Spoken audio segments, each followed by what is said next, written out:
Бәріңізге сәлем, сіздермен халық емі арнасы. Бүгін сіздерге бүйрек ауруының бірнеше себептерін айтып өтетін боламын.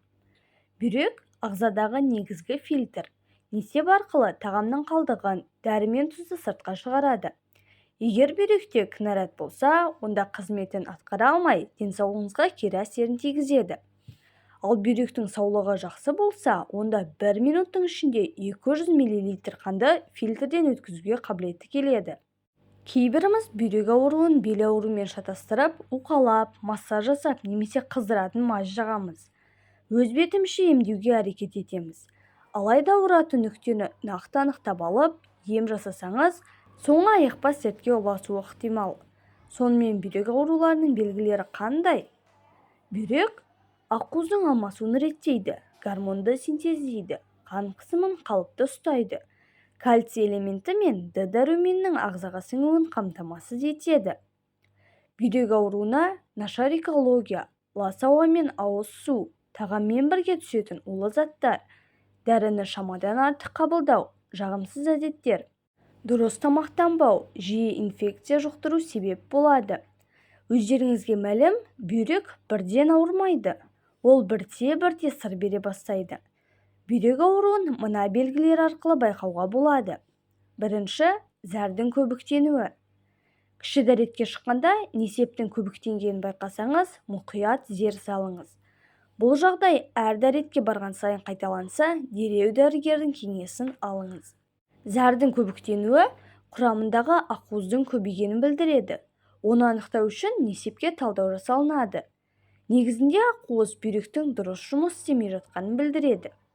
Қабыну кезінде қан фильтрден дұрыс өтпейді, салдарынан зақым аласыз, немесе бүйрек артериясының қан айналым жүйесінде өзгерістер болады.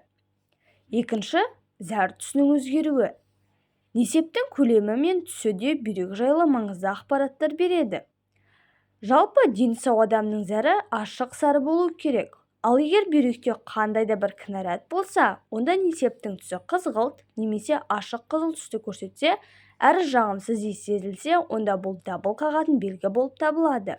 Десе де, несептің түсі тұтынған тамағыңызға қарай да өзгеріп тұрады. Егер қызылша, қымыздық жесеңіз, немесе Б тобының дәрумендерін қабылдасаңыз, ол несептің түсін айтарлықтай өзгертеді. Үшінші, зәр түсі тұнық болмаса. Бүйректің қабынуын зәрдің лайлануынан және арасындағы қабыршықтардан білуге болады. Зер салып байқасаңыз, несепте ақ, сары түйіршіктер көрінеді. Бұл тас байлануының алғашқы белгілері. Ал егер ешқандай түйіршіктер болмай, тек лайланса, онда ағзада тұздың көбейгенін білдіреді. Бұл кезде суды көбірек ішіп, ағзаны артық тұздан тазалау керек. Сондай-ақ дәрігердің кеңесі де артық етпейді. Төртінші, ауырлық сезсеңіз. Бірден қабырғаның асты ауырса, омыртқаның сол және оң жағынан қандай да бір толқынды сезсеңіз, құрсақ қуысы шаншыса, онда бүйректің сыр бергені деп қарау керек. Бұл белгілер кезінде жүрек айнып, лоқсу пайда болады. Кей жағдайда құсқыңыз келеді. Жүрек қабынған кезде ісініп, көлемі еселенеді. Бесінші, әлсіздік. Бүйрек эритроцитінің және жілік майын ынталандыратын эритропоетин гормонының түзілуіне қатысады. Егер ол зақым алса, гормонның бөлінуі деңгейі төмендеп, адам әлсіздікті сезінеді. Мұны көпшілігі қан аздықпен шатастырып жатады.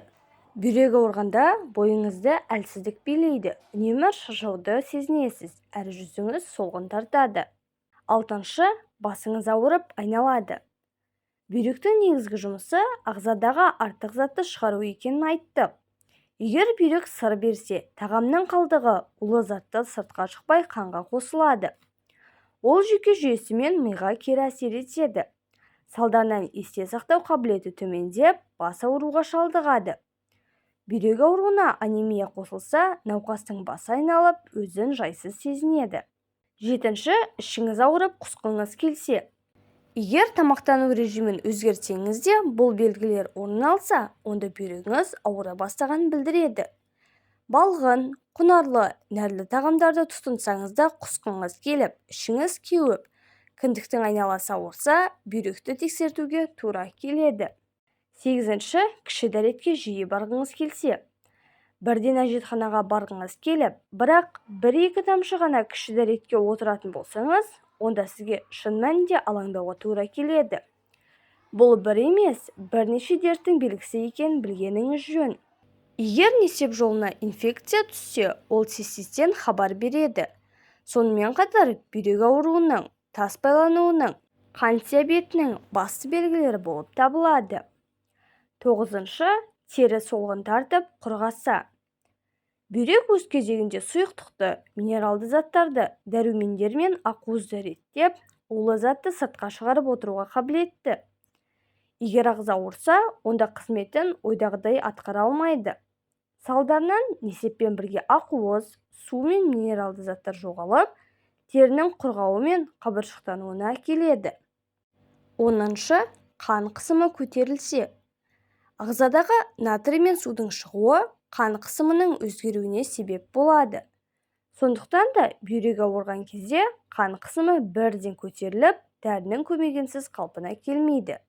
Егер де осындай 10 түрлі белгіні байқайтын болсаңыз, сізге міндетті түрде бүйректі емдеу қажет.